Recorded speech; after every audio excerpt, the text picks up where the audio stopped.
জীবন মানেই যুদ্ধ। জীবনের প্রতিটা পদেই টিকে থাকার জন্য লড়াই করতে হয়। জীবন সংগ্রামের লড়াইয়ে অনেকেই মাঝপথে দমে যায়, অনেকেই লড়াই করে নিজেকে নিয়ে যায় সফলতার শীর্ষে।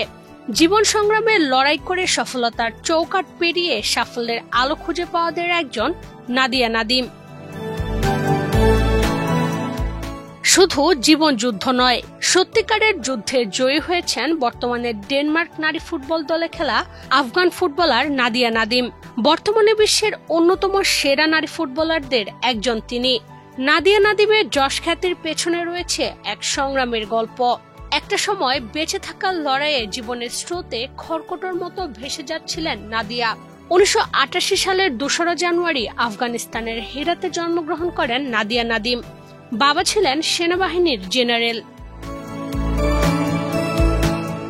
2000 সালে নাদিয়ার বাবা রাবানে নাদিমকে মিটিং এ ডেকে নেয় তালেবানরা। সেই মিটিং এ যোগ দেওয়ার পর আর ঘরে ফিরে আসেননি তিনি। এর 1 মাস পর জানা যায় তালেবানরা তাকে হত্যা করেছেন। তখন নাদিয়ার বয়স মাত্র 12 বছর।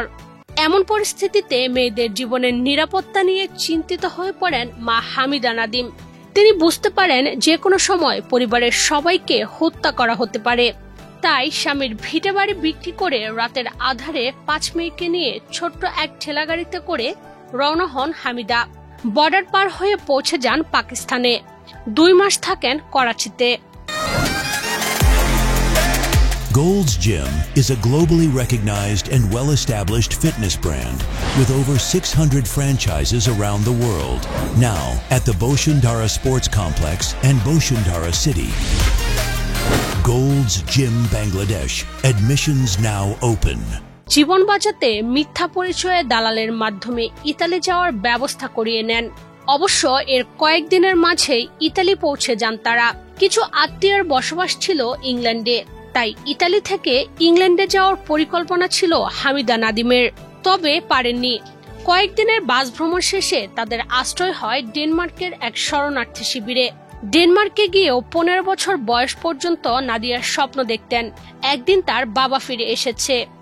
সেই শরণার্থী শিবিরে নাদিয়ার পরিবার ছিল প্রায় 9 মাসের মতো।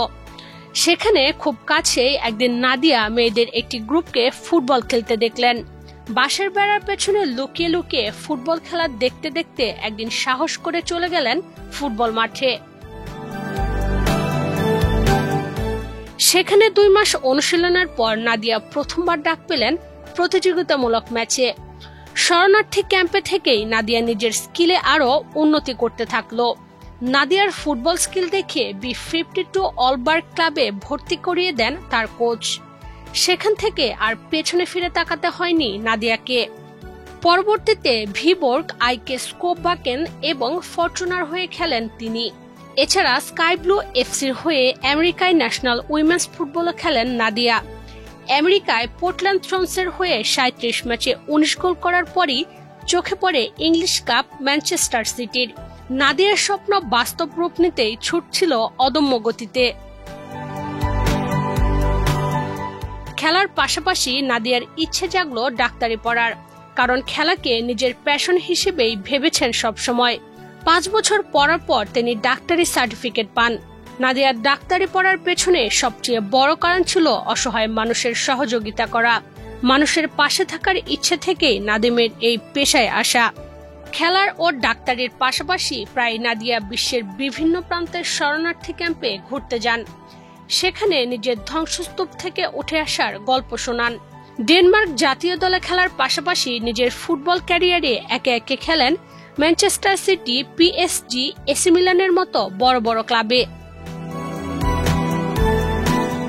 জীবন যুদ্ধে হার না মেনে সংগ্রাম করেই নাদিয়া নিজেকে নিয়ে গেছেন সাফল্যের চূড়ায়।